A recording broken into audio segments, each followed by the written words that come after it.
Glória a Deus, irmãos. Eu quero cumprimentar a todos com a paz do Senhor. Quantos estão felizes com Jesus? Só metade da igreja está feliz com Jesus. Deixa eu perguntar de novo. Quantos estão felizes com Jesus? Agora já passou da metade um pouco. Amém? Você está no melhor lugar do mundo. Abra sua Bíblia comigo.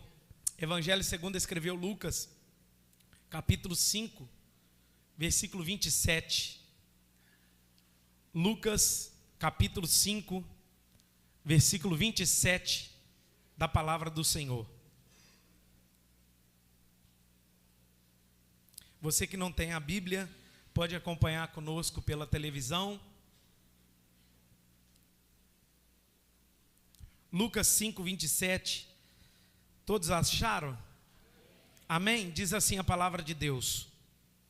Passadas essas coisas, saindo, viu um publicano chamado Levi, assentado na coletoria, e disse-lhe: segue-me.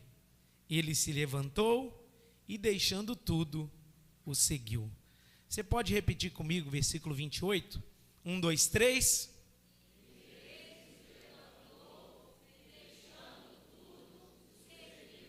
Vamos de novo? Está meio fraco. 1, 2, 3.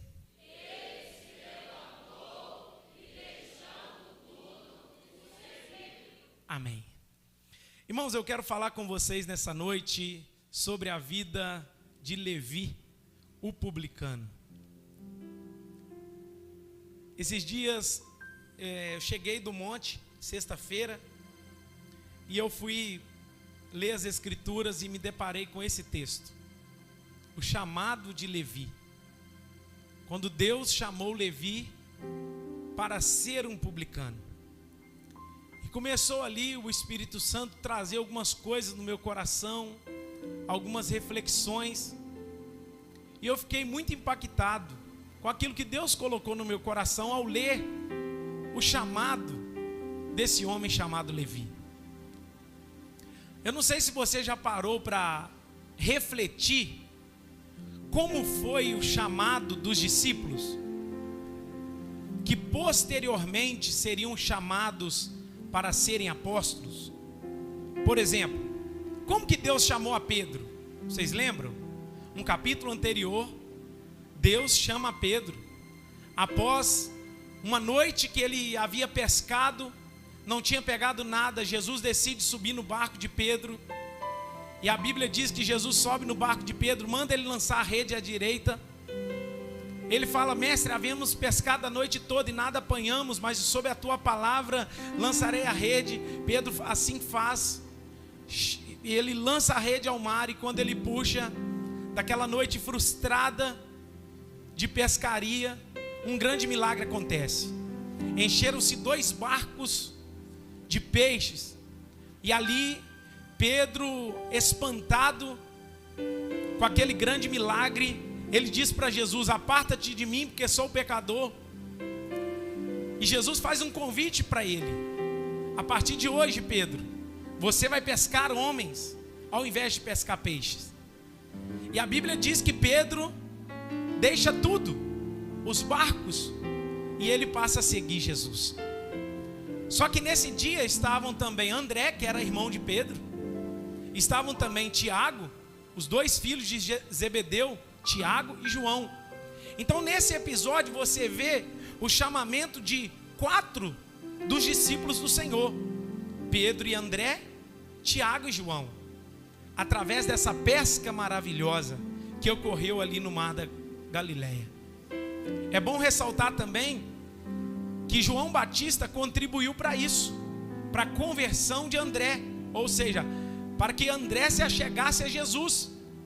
João capítulo 1, versículo 35, diz a Bíblia que eles estavam na companhia dos seus 2 discípulos, e Jesus estava passando, e João Batista diz: eis aí o Cordeiro de Deus que tira o pecado do mundo. E diz a palavra do Senhor que imediatamente André, que era irmão de Pedro, abandona João Batista e passa a seguir Jesus. E eles vão até Jesus, e ali tem uma conversa com ele.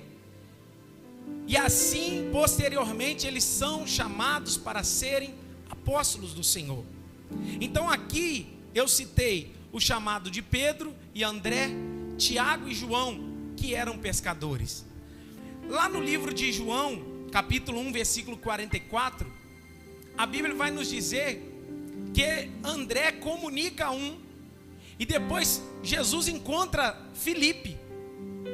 E Filipe sai adiante e ele vai comunicar a Natanael. E ele fala para Natanael assim: vem, encontramos o Cristo, o Senhor, aquele que foi dito por Moisés na lei e por intermédio de todos os profetas. Nós encontramos ele. Aí ele faz um convite a Natanael para sair e encontrar Jesus. O que acontece nesse texto? Natanael sai de encontro a Jesus Cristo. Jesus Cristo bate o olho em Natanael e diz: eis aí um verdadeiro israelita em qual não há dolo, ou seja, um homem sincero. Aí Natanael fica espantado com aquela declaração de Jesus, entre aspas: de onde você me conhece? Você não pode estar falando algo de mim sem me conhecer.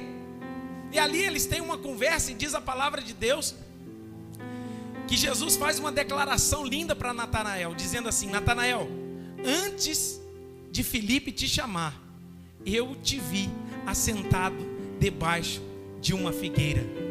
Aí Natanael se espanta e diz: mas como é que você sabe que eu estava sentado debaixo da figueira?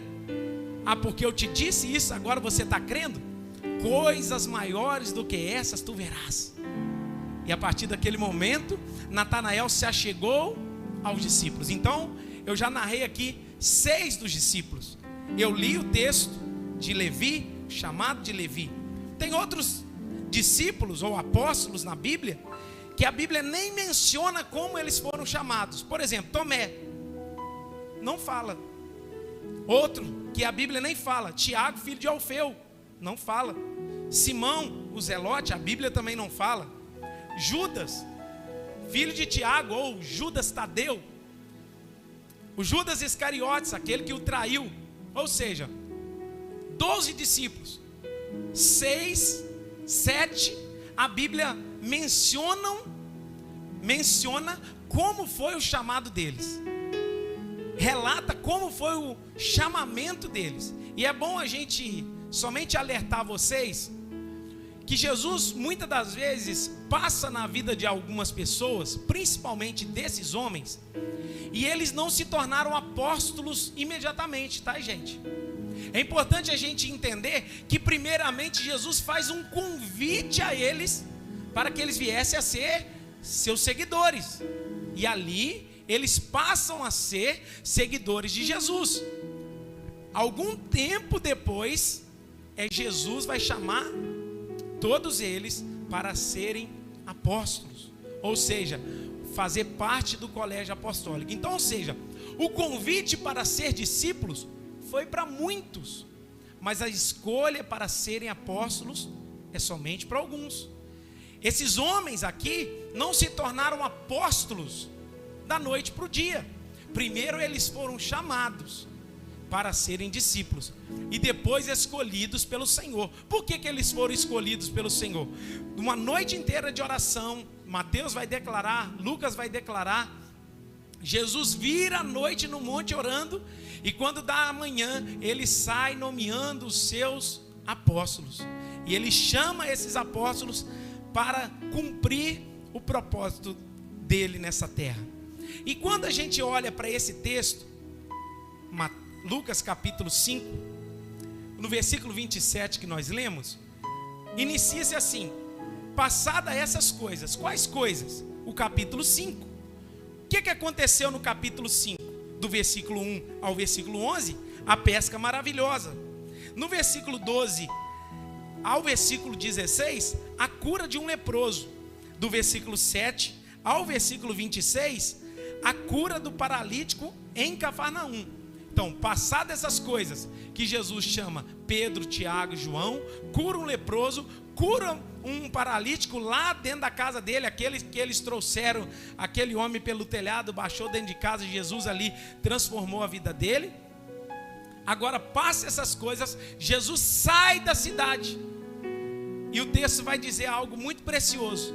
O texto vai dizer que Jesus viu. Olha o texto. Passadas essas coisas, versículo 27. Saindo, viu um publicano. Olha aqui para o pastor. Quem que viu? Foi o publicano ou foi Jesus? Quem vê? Quem viu? Quem está vendo? Olha que interessante. Quem viu foi Jesus. Não foi o publicano que bateu os olhos em Jesus e disse: esse aí é o que eu quero para a minha vida. Esse aí é o que eu escolho para a minha vida. Esse Jesus que eles estão falando aí, que chamou nesse mesmo dia, ali atrás, Pedro, André, Tiago e João, depois de uma noite frustrada, eu quero ele para a minha vida. Muito pelo contrário, a Bíblia vai nos ensinar que Levi estava sentado na coletoria e Jesus vê a ele. Aqui já é motivo de nós agradecermos ao Senhor. Por quê, pastor? Porque um dia Jesus olhou para mim e para você. Você pode agradecer a Deus por isso? Um dia Jesus olhou para mim e para você. Não tínhamos força alguma de olhar para Jesus. Pela nossa capacidade humana, pela nossa sabedoria humana, não tinha como nós olharmos para Jesus. Mas um dia, eu não sei que dia que foi, na minha vida ou na sua vida, Jesus parou, Ele olhou para você e falou assim: é nele que eu vou fazer uma obra, é nele que eu vou me revelar, é nele que eu vou operar. Deus está nessa palavra. Não foi você que escolheu Jesus, foi Jesus que te escolheu. Segundo João capítulo 15, não foi você que escolheu, não foi eu que escolheu, Ele nos escolheu, aleluia, para que possamos ir e dar fruto, e o nosso fruto viesse a permanecer. Então quem vê é Jesus. E é interessante a gente olhar outras pessoas na Bíblia. Antes de alguém pregar para você, Ele te viu. Talvez você ache que essa pessoa aí, ela conseguiu te enxergar em algum dia da sua vida. Por exemplo, meu irmão pregou para mim o Evangelho. Mas antes de Jesus usar o meu irmão, Jesus já tinha me visto. Antes daquela pessoa que um dia evangelizou você, pregou a palavra para você, anunciou Jesus para você, Jesus já tinha te visto. Você não está aqui por acaso. Jesus bateu os olhos em você. Você pode agradecer a Deus por isso? Então quem vê é Jesus. Tem uma frase que diz, que a gente tem até fala muito disso, né? No dia que eu encontrei Jesus. Quantos aqui encontraram Jesus? Só uma pessoa? Quantas pessoas encontraram Jesus? É até uma frase engraçada, né? Mas eu preciso te dizer, não foi você que encontrou, Ele que te encontrou. O perdido na história não era Jesus, perdidos éramos nós. Nós estávamos perdidos. Sabe o que Ele faz? Ele deixa as 99 ovelhas lá no aprisco e sai à procura daquela uma que se perdeu. Éramos eu e você, estávamos perdidos. Aí a gente vai cantar: quando Jesus estendeu a sua mão, quando Ele estendeu a sua mão, eu era perdido, sem Deus, sem Jesus. Quando Ele estendeu a sua mão para mim. Ou seja, Jesus olhou para você. Jesus olhou para você e viu que você estava perdido.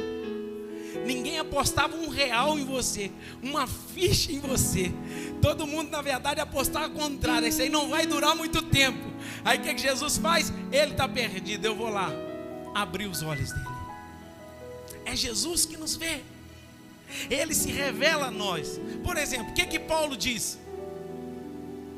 Ele sai com direção para ir a caminho de Damasco, açoitar e matar os cristãos. Ao meio-dia. O Senhor sabia que ele estava indo para lá ou não? Sabia. O Senhor sabia. Aí Jesus fala assim: eu vou lá, porque esse homem está perdido e eu vou encontrar ele. Sabe por que Paulo estava tão perdido, apesar de conhecer a lei?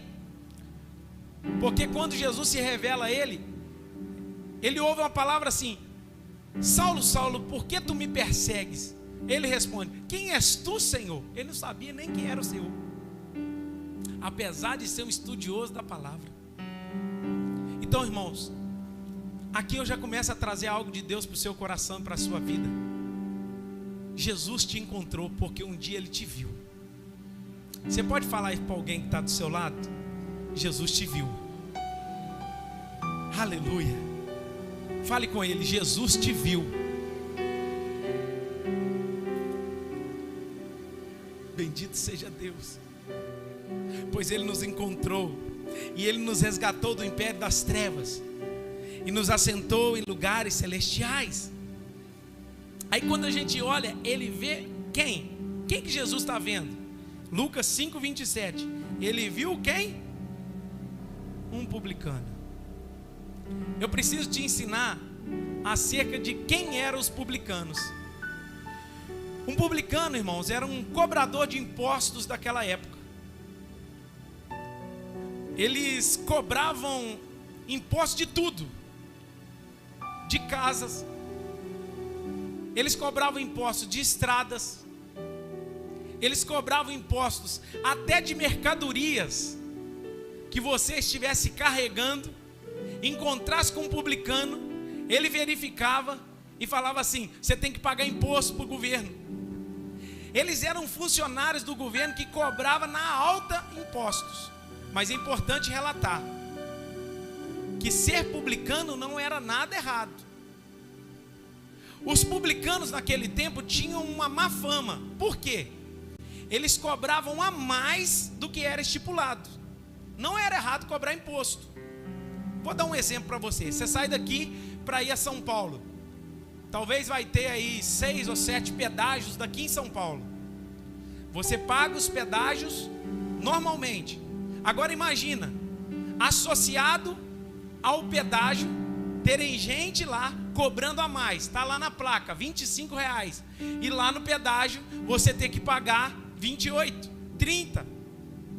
Eu não sei se você já teve essa experiência com flanelinhas, porque você já paga talvez estacionamento em alguns lugares.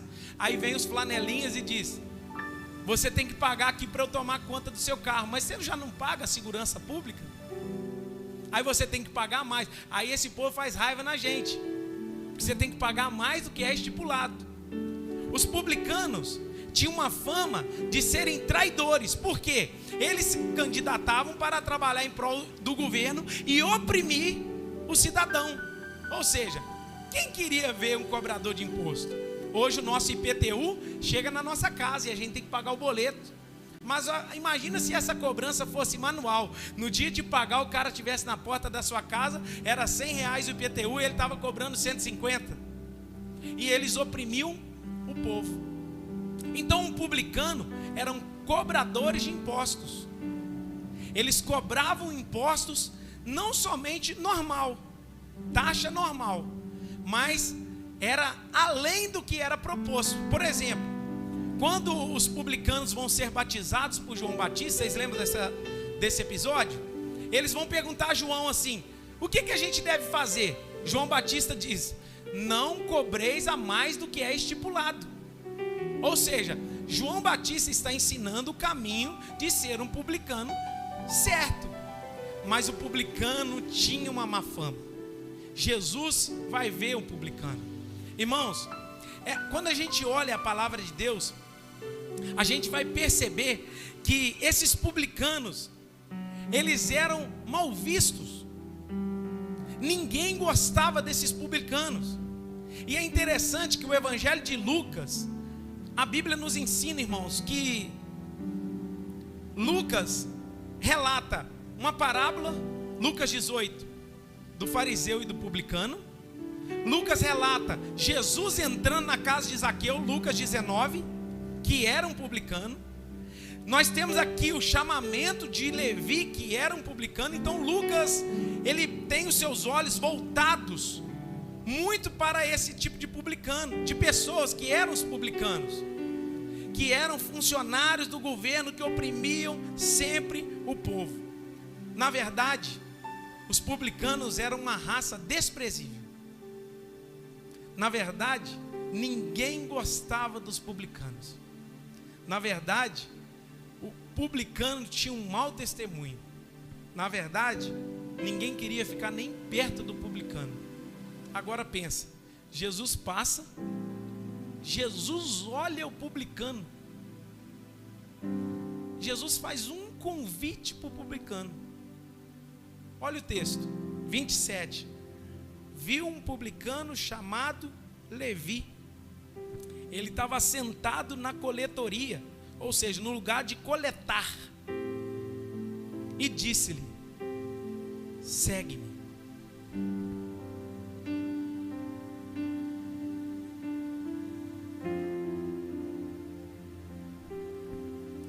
Ele faz um convite só: segue-me. Sabe o que mexeu comigo nessa palavra, irmãos? Só basta um convite. Eu preciso trazer isso que está no meu coração ao seu coração. Irmãos, às vezes nós temos tanta coisa mística no Evangelho. Às vezes a gente é movido pelas coisas místicas, diferentemente dos demais apóstolos. Jesus encheu o barco de Pedro. Isso talvez corroborou para Pedro largar tudo e seguir, porque esse homem é aquele que enche barco. Esse homem é aquele que faz milagres. Após uma noite frustrada, Pedro não sabia o que fazer. Jesus chega de manhã e manda ele lançar a rede à direita, e o milagre acontece. Mas com o publicano não foi nenhum sinal miraculoso que o atraiu, somente uma palavra.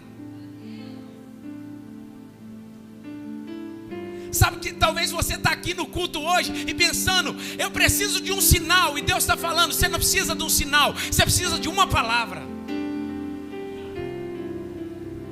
E às vezes a gente vem para o culto na expectativa que algo aconteça, e se não acontecer nada? Você quer ver uma coisa? Eu vou esmiuçar para você. Se a gente trouxer o profeta do Pix, isso aqui não vai caber de gente. Sabe por quê? A gente gosta de sinal. Mas abrir a Bíblia e ensinar as Escrituras não chama a atenção do povo mais. Pregar a palavra, escola dominical, ninguém quer isso mais. Porque eu gosto é de mover. Eu gosto é de alguém que impõe as mãos, que ora, que cura, que liberta, que fala meu CPF. Qual o problema nisso? Ele revelar o seu CPF e a sua vida continuar a mesma. Nós não precisamos de nenhum mover. Nós não precisamos de criar expectativas místicas, sobrenaturais. O que nós precisamos é de uma palavra vinda da parte de Deus para o nosso coração. Segue-me. Aleluia. E a gente fala assim: o culto foi bom hoje porque teve alguém que teve profecia. O culto foi bom hoje quando o pastor finalizou cantando e a gente ficou arrepiado e a gente se sentiu tocado. O culto foi bom por isso. Mas o culto não é bom quando a Bíblia está aberta e está expondo que aqui está escrito e te explicando o texto para que você converta e te chame de raça de víbora, que você precisa converter, nascer de novo. A gente gosta de coisas que mexem no nosso emocional, porque a nossa geração, ela tem deixado de ser racional para ser uma geração mística. Irmãos, de coração, eu preciso dizer isso. Tem muitas igrejas no Brasil com treinamento da pessoa se sentir bem no ambiente, de como falar, de como receber e até como fazer apelo. Tem ensinamento. E tem igreja que todo culto tem 500 pessoas aceitando Jesus, porque a experiência é experiência mística. Enquanto isso, o Senhor está liberando uma palavra para Levi, dizendo: segue-me. Os jovens gostam. Pastor, você vai chamar no retiro aquele irmão que profetiza?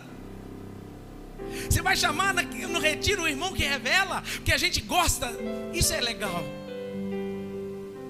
Mas a gente tem que parar um pouco de ser místico para ser racional.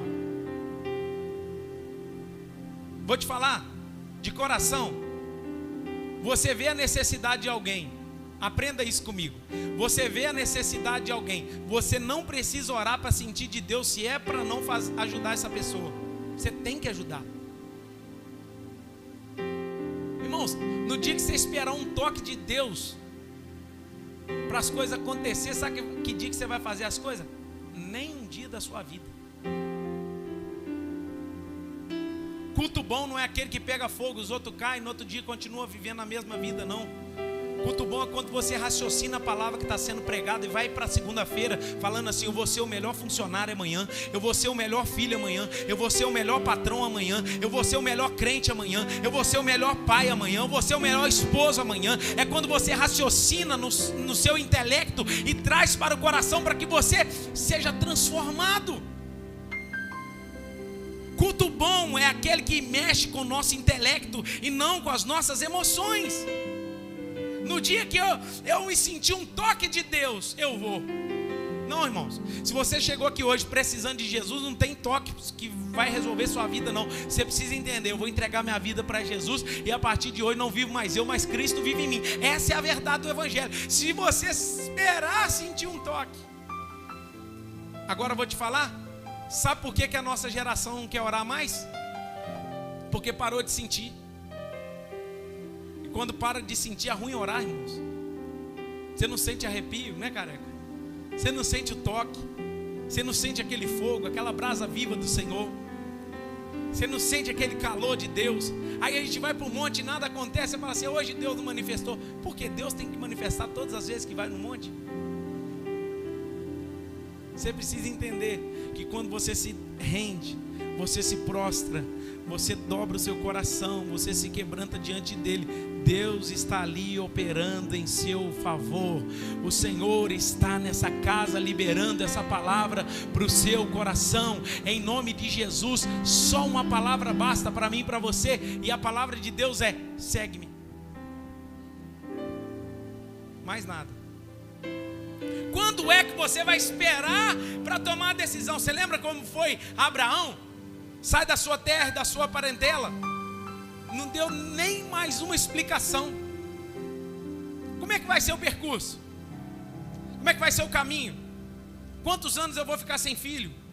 Que dia que o Senhor vai realizar o seu propósito na minha vida? Não teve nada disso. É só assim: sai da sua terra e da sua parentela e vai para a casa para a terra onde eu te mostrarei. E o Senhor falou com Abraão. Abraão vira: tá bom, Senhor, deixa eu ir. E ele sai imediatamente. Quando a gente fica místico no sentimento, a gente quer ter confirmação para tudo. Para de querer confirmação para tudo, sendo que o óbvio está na sua frente para ser feito. Jesus vai precisar te tocar para você pregar para alguém? Não, ele já falou na palavra: pregue. Você vai precisar sentir um toque de Deus um dia para você evangelizar alguém? Não, ele já disse: ide por todo mundo. Você vai esperar sentir o toque de Deus para ir na igreja e congregar fielmente? Não. Hebreus 10, 24: não deixeis de congregar como é costume de alguns. Você já sabe que é para ser feito. Então aprenda comigo nessa noite: coisas óbvias Deus não vai tocar. Ele já liberou, falou que é para ser feito. Você precisa fazer. No dia que eu sentir no coração, vou dar dízimo. Que dia que você vai sentir? No dia que eu sentir o escorpião saindo do bolso, eu dou meu dízimo. Que dia que você vai sentir isso? Nunca. Você não vai andar no cristianismo por sentimento e toques, não, gente. Você vai andar no cristianismo por entender o que Jesus está te chamando para viver e ser e fazer com Ele. Aí Ele faz o convite: segue-me. Aí Ele imediatamente, olha o texto: e Ele se levantou e, deixando tudo. Hernandes Dias Lopes vai falar sobre esse chamado, irmãos. É poderoso isso. Olha que interessante. O chamado é soberano, porque Jesus olha e convida. Ou seja, ele faz o convite. Jesus aqui não escolhe baseado em méritos, porque se fosse por méritos, Levi não tinha sido escolhido, que era mal visto. Quando ele escolheu você, talvez foi desse jeito. E eu também. Não era pelos méritos. E não é pelos méritos. Então, quando o Senhor nos faz esse convite, é baseado na sua soberania, porque Ele convida de acordo com a sua vontade. Aí Ele faz o convite e o seu chamado também é eficaz, que não tem como resistir. Aí Ele completa dizendo, porque esse chamado é gracioso. É soberano, eficaz e gracioso, porque não tem mérito em Levi para Jesus olhar para ele e falar assim, você tem um bom caráter, então eu vou te escolher. Se for por bom caráter, ninguém aqui estaria salvo. Então, pela graça sois, não vem de vós, é dom por meio da fé. Irmãos, é interessante a gente olhar que ele faz um convite, segue-me. Ele se levanta imediatamente. Porque no dia que você ouvir a voz do chamado de Deus, soberano, que olha para dentro do seu coração, que é eficaz, que não tem como resistir, e que é gracioso, não tem como você dizer, não quero esse Cristo. Você só precisa ouvir a voz dele. Segue-me. Aleluia. Talvez o convite de Deus aqui hoje não é através de um toque, mas de uma palavra que está ecoando no fundo da sua alma, dizendo: o Senhor está te convidando para se levantar e viver o que Ele tem para a sua vida. Aí a gente olha o texto, na palavra do Senhor vai dizer que Ele deixa tudo. O que esse publicano deixa? Ele deixa fama. Era um homem notável. Deixou tudo de lado. Sabe o que ele deixou também? Riqueza. Porque os publicanos, ao cobrar mais, eram bem-sucedidos, como aconteceu com Zaqueu. Sabe o que esse homem deixa? Ele deixa os seus lucros.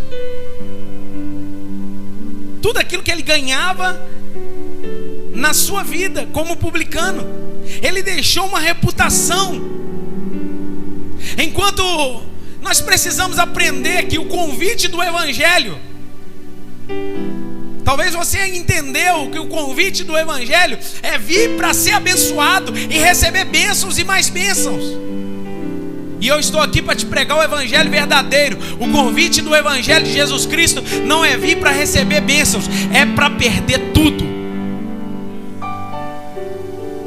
Porque se você quer ser um seguidor de Jesus e não está disposto a abrir mão da reputação, da fama, dos lucros, dos bens, você não serve para ser seguidor de Jesus.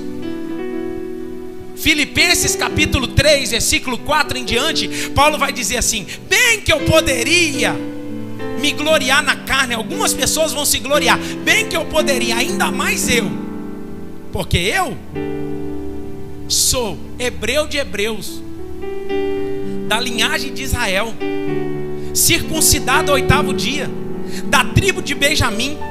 Mas isso para mim, sabe o que eu considero? Perda, por causa de Cristo. Nada disso vale perto do que é Cristo na minha vida. Paulo estava preparado para perder tudo por causa de Cristo. A minha pergunta é: o que nós temos perdido ao dizer que somos seguidores de Jesus?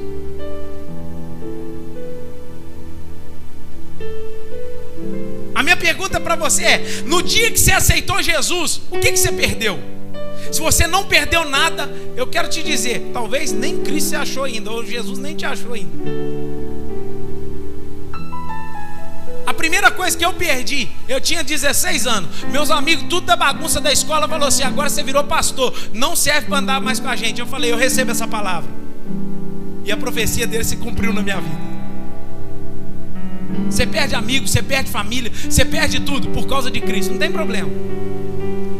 Hebreus 11 vai declarar acerca de Moisés que ele deixou de ser chamado filho da filha de Faraó para ir e viver com o povo hebreu. Pedro, quando Jesus enche o barco de Pedro, ele deixa tudo, porque o convite do evangelho de Jesus Cristo para mim e para você, você está preparado para perder tudo?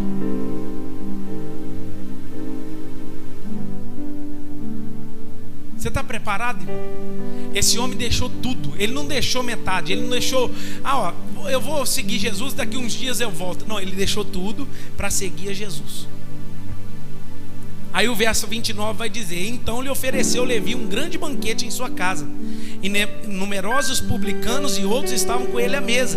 Os fariseus e seus escribas murmuravam contra os discípulos de Jesus, perguntando: por que comeis e bebeis com os publicanos e pecadores? Jesus respondeu: os sãos não precisam de médico, e sim os doentes. Não vim chamar justos, e sim pecadores ao arrependimento.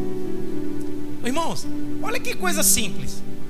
Jesus vem, faz um convite: segue-me. Ele se levanta, deixa tudo, segue Jesus, e imediatamente ele vai abrir as portas da casa dele para receber Jesus. E quem foi para lá? Os seus amigos. John Charles Healy fala assim, que quem foi achado por Jesus não vai querer ir para o céu sozinho. A primeira coisa que Levi faz é abrir a casa dele, fazer um grande banquete para Jesus vir e seus convidados virem, e Jesus ter uma oportunidade de ministrar ao coração daquele povo. Eu quero trazer o seu coração sobre a vida desse homem, e aqui eu encerro. O que a gente pode aprender sobre a vida de Levi? É que posteriormente ele foi chamado para ser um apóstolo. Ele deixa tudo.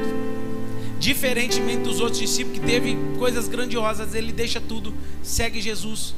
E posteriormente ele foi chamado para ser um apóstolo. Outra coisa interessante, o nome dele foi mudado. Você sabia que o nome dele foi mudado? Foi mudado para Mateus. Então Levi passou a ser chamado Mateus. Alguma coisa importante que a gente precisa falar desse homem é que a gente não vê ele andando sobre as águas. A gente não vê Levi ou Mateus tendo experiências gloriosas.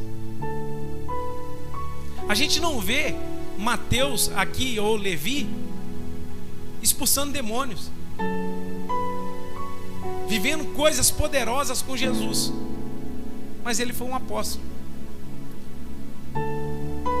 E ele cumpriu o seu chamado de excelência. Sabe por quê, irmãos? Porque enquanto ele era discípulo de Jesus, ele decidiu anotar tudo. E o evangelho de Mateus foi escrito por ele. Irmãos, agora eu imagino, a gente não viu nas escrituras nada sobrenatural com a vida desse homem. Mas ele escreve o livro de Mateus, que é destinado ao povo judeu.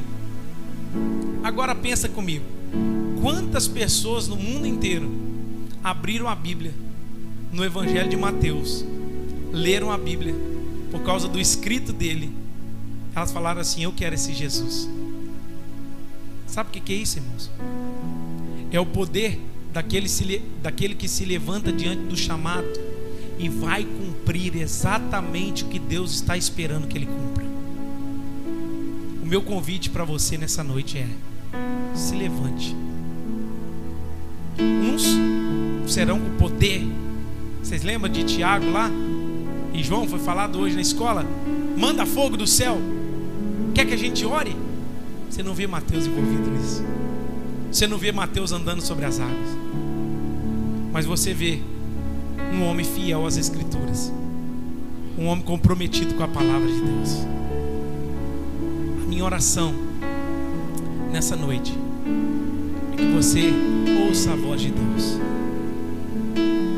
porque Ele está passando aqui, está te fazendo um convite. Ele decidiu se levantar, e você precisa se levantar em Deus. Feche seus olhos.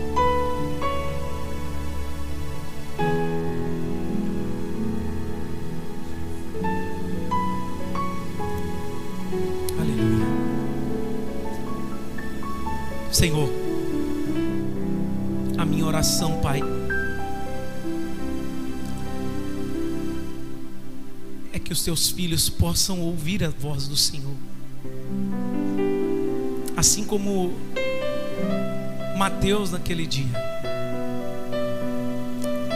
ouviu a voz do Senhor dizendo: segue-me. Ele imediatamente se levantou para seguir o Senhor. Oh Deus, talvez existem pessoas aqui nessa noite que precisam se levantar.